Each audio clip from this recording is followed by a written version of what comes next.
This is the main mic. This is the main mic. Lippy flappy. Pa, pa, pa, pa. Great works. Thank you. You know any jokes? A million. Just go to 10 for me. What do you get when you turn an elephant into a kitten? A kitten. What's green and has wheels? Grass. I lied about the wheels. Perfect. That's good for you. Check 1, 2.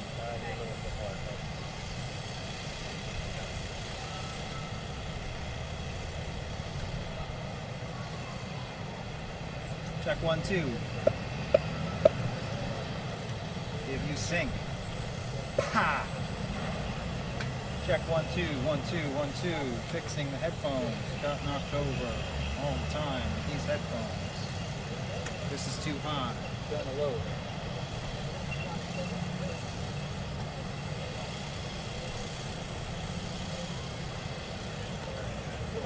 Check 1, 2, 2, 2. Hey, hey, hey. Are we good? Check 1, 2. Well, I'm gonna go over and check the press mic, and then I can come back. Thanks. This is the press mic. This is the press mic. Should be about the same. Hey, doodly. Great, great, great. I'll go back over here.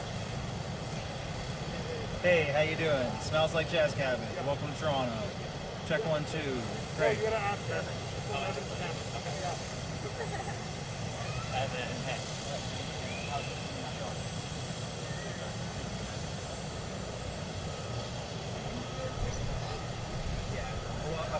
doing the live stream. After that.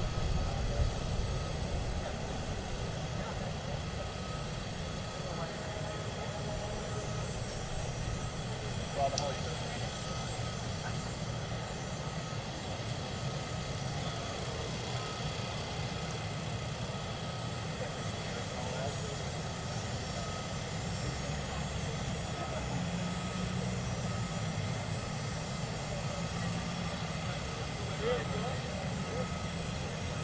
At some point, I remember when it might have to be September,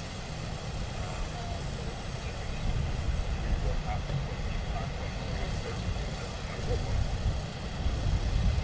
So, keeping the empty thing that we used to do, might have to be on the stick. There's no exact stuff. That's easy. Figure it out. I mean, unless I can find other ways, like Jesus Media gets going and we get lots of stuff from that or whatever, if I can find other ways. Yeah, that's it. Check, check, test, test, test, check. So I got my tax, which I don't know.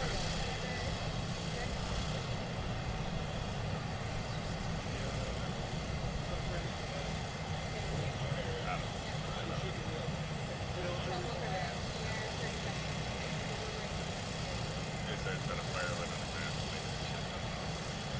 Okay.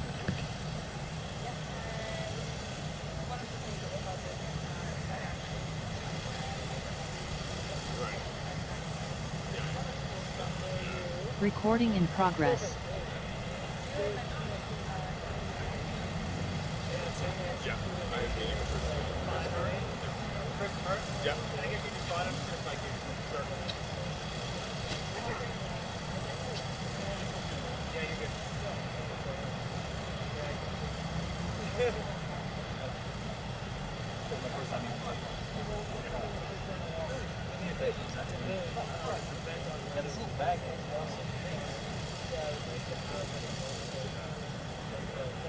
And do you think you have a peek in the camera, make sure I'm in the right spot? I can see it from my desk. Oh, you're good. Yeah. Good? Yeah, maybe forward a little. Yeah.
joining us today for the press conference with the leader of the Green Party of Canada, Annamie Paul.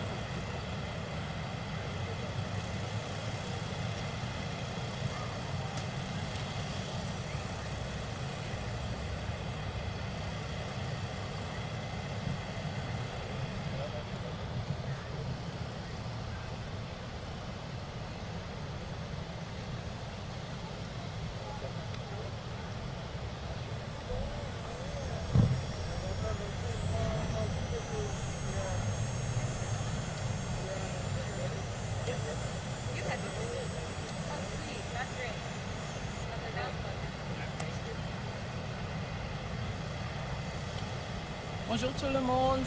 Hello everyone. Thank you for being here today. Just a couple of quick remarks today. Some might say for a change.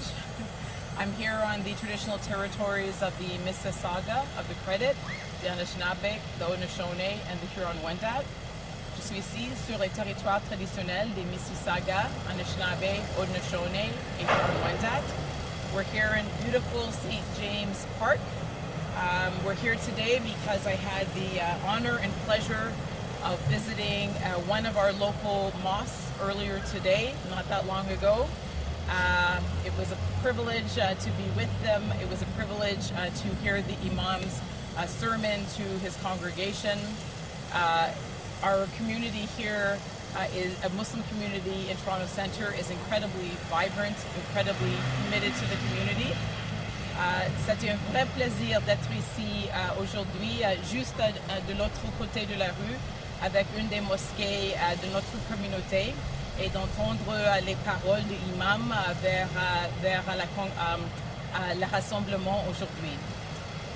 There were a couple of things that struck me in particular about what I heard and that resonate with my experience. First, the imam told the congregation how incredibly important it is to vote. This is going to be his first election, federal election that he can vote in. He's very excited. He understands what that means and what a difference it can make. And I agree with him. We should not be in this election, but we are here. And so people need to be sending back to Ottawa those who will be committed to their communities, give them real representation, help to change the culture of Ottawa, and help us to make true advancements on the issues that matter the most and the challenges and opportunities that we have, like the climate, like a life with dignity, and forging a just society. The Imam also expressed his preoccupation about the rise in Islamophobia and hate in general.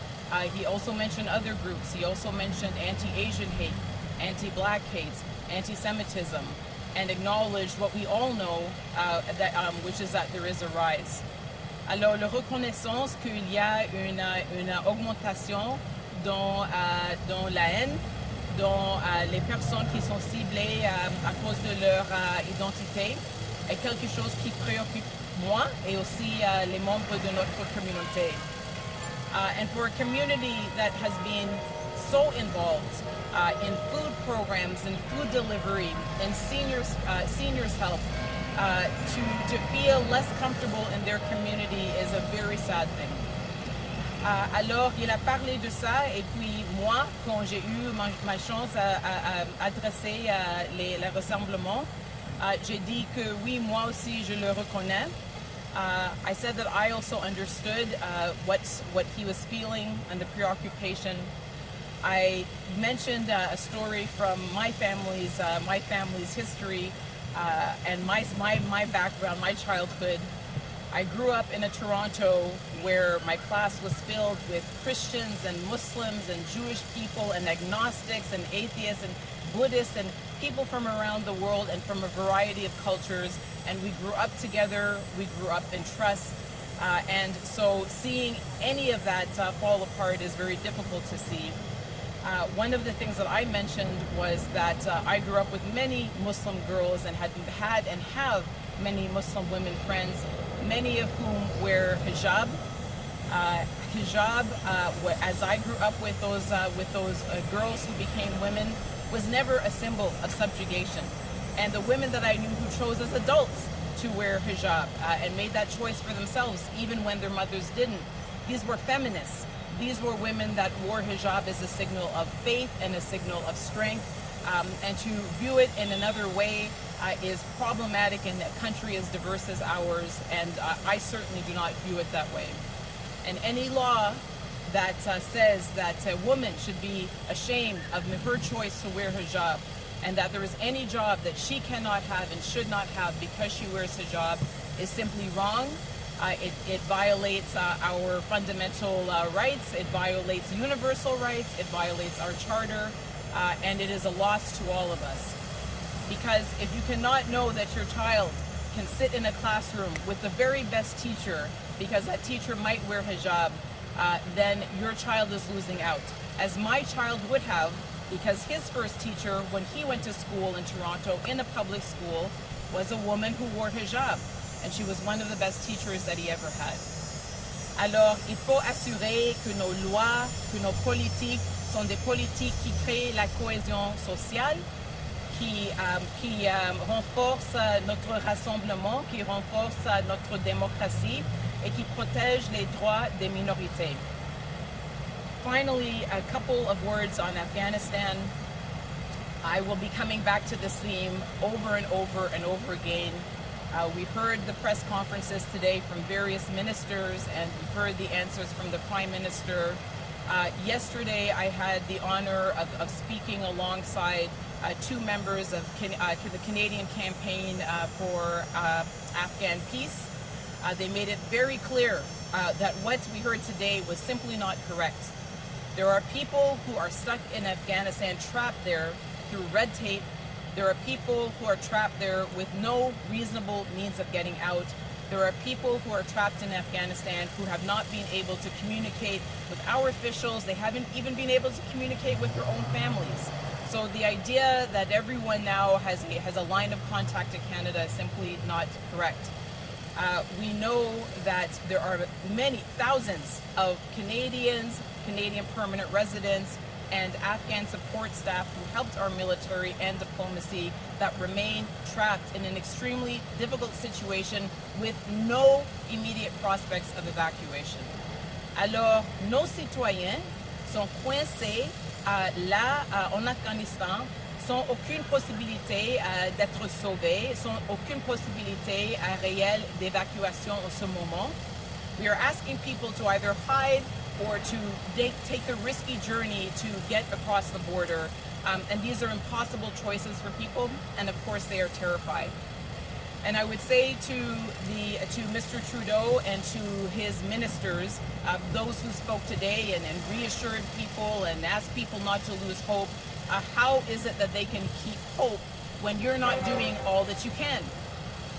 In the time since this election was called on the day that Kabul fell, has there been one single day that either Mr. Trudeau or his ministers have given their full attention to rescuing the citizens of Canada, our permanent residents, and those who helped us for years in Afghanistan? Has there been one day that this crisis has had their full attention? The answer is no. Alors c'est impossible de dire que notre gouvernement fait tout ce qu'il peut, qui sont ciblés sur cette crise s'ils sont au milieu d'une élection. Ils ne font pas leur mieux parce qu'ils font des autres choses. Moi, je dis que ça mérite toute leur attention. And on behalf of the Canadian Campaign for Afghan Peace, as far as I know, as of today, they have received no contact from Mr. Trudeau or his ministers or the government, despite hearing today that, in fact, they are reaching out to Afghan society. So I hope that they will take that contact with them to hear firsthand the stories of those who are in contact with their family and friends in Afghanistan, so that they can hear that, no, it is not easy to get out. No, they do not have the help that they need, and Canada needs to do more. Thank you very much.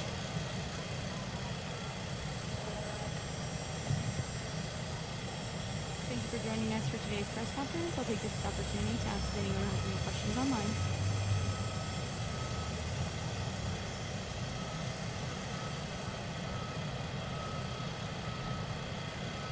There are no preferences online or on the ground. Back to you, Annamie Paul.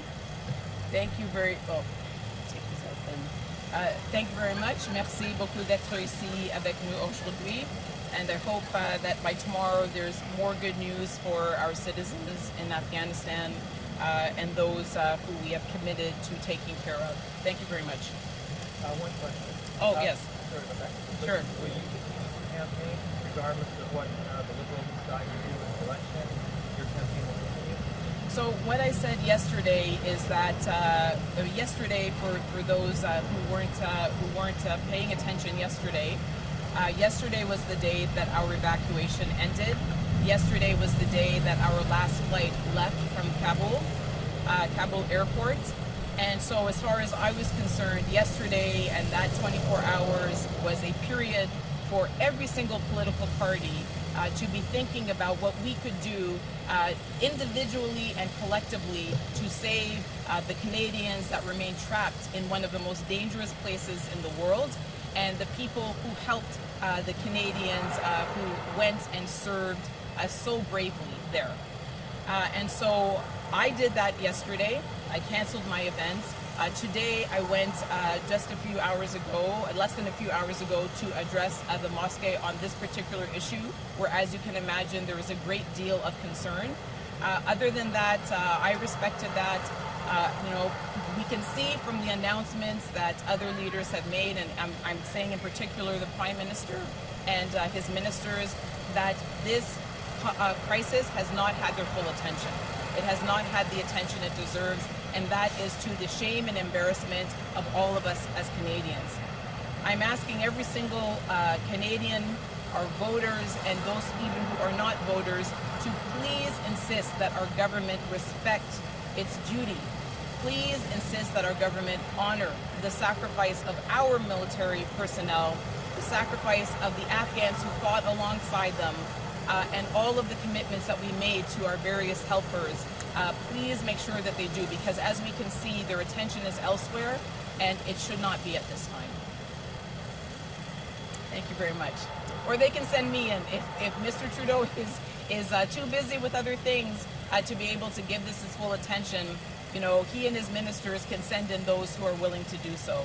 They chose these roles. They remain in these roles until the next election. And these responsibilities take precedence. Sometimes something else has to take precedence, unexpected events, though this was expected. And so if they're not up to the task or unwilling to take on that responsibility, then they should pass the baton to someone who is ready, willing, and able to do that. Thank you very much. Leader of the Green Party of Canada, Annamie Paul. Thank you very much. Merci beaucoup.